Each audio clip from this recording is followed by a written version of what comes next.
George Chigova, former keeper with Zimbabwe national soccer team Warriors, has passed away at the age of 32.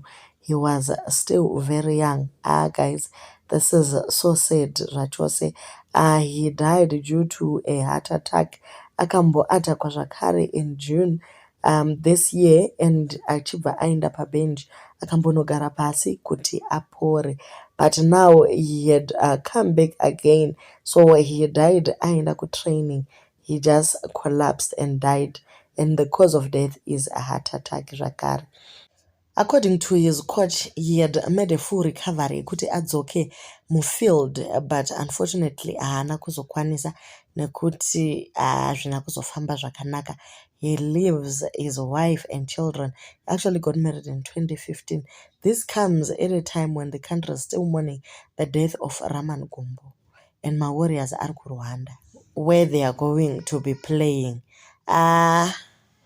This is really sad. It is really, really sad.